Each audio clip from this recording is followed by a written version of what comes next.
Let's move on. Let's talk about some quarterbacks. What if Nico Iamaleava and Mark Gronowski lift their offenses to new heights? Let's start first because I think like both of these quarterbacks, if they're playing at really they're sailing at their highest level, I think these teams have different record expectations at that level. Let me try to explain this.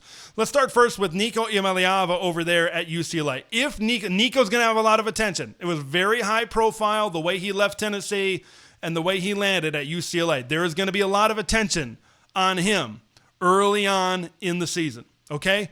If he is dealing at that high level, and I got confidence that I think that can happen. We know the tools that he has. We know when he's good, he's really good. You got an offensive coordinator there in Tino Sunseri that was maybe as big of a part as anybody, as part as any about the quarterback success at James Madison and over there at Indiana. So I think put them together, I think that could be a really good combination.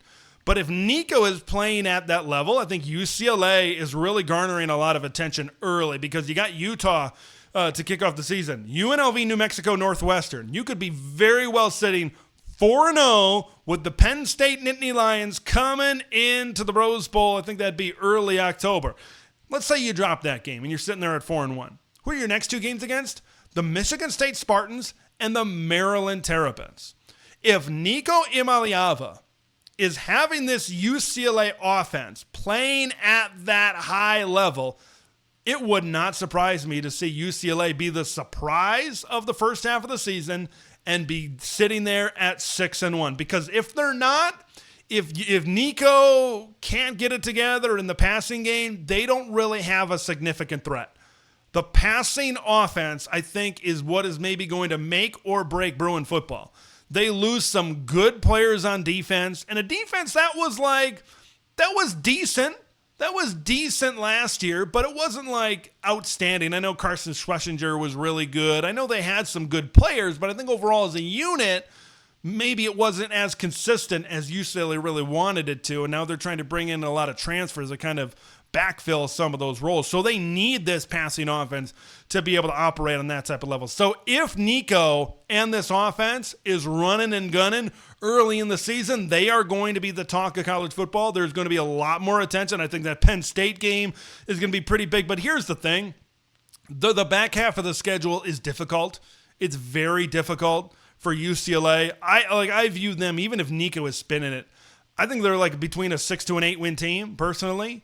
I think I really like Deshaun Foster and what he's doing over there in Westwood, but I just don't think that this is as much of a complete team as a team that I'm about to talk about here in just a minute that can maybe make that run towards a college football playoff.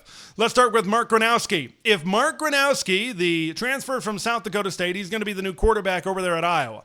If he's playing at his top level, this is the most balanced Iowa offense since 2019 when Nate Stanley was the quarterback, and in their bowl game against USC, didn't they put up like 50 points?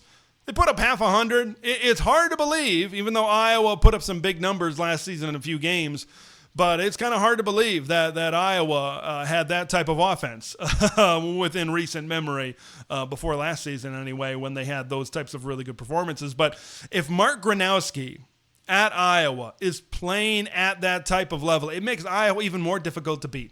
Because right now, they're just a pain in the ass. They're a pain in the ass to play. Their defense, their special teams, and even last year and even like the year before, like the 16 to 13, 20 to 17 type of games, even teams that are really talented, they get sucked into these types of football games, and Kirk Ferentz just knows how to play field position. He knows how to play those games. If Mark Gronowski is playing at that type of high level, you can kick the Brian Ferentz era. Iowa is horrible on offense. You can kick that stigma goodbye.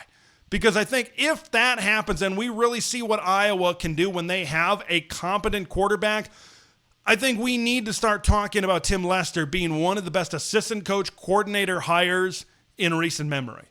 I think last season, what he did producing a 1,500-yard rusher was, I think, a step in that right direction. But now if he gets the quarterback figured out, if he gets the passing game figured out, if Mark Gronowski can make Reese Vanderzee and Jacob Gill and Caden Weegan and Sam Phillips transferring, and if they can make that a a respectable passing attack, this is an Iowa team that I think is outside dark horse type of college football playoff team.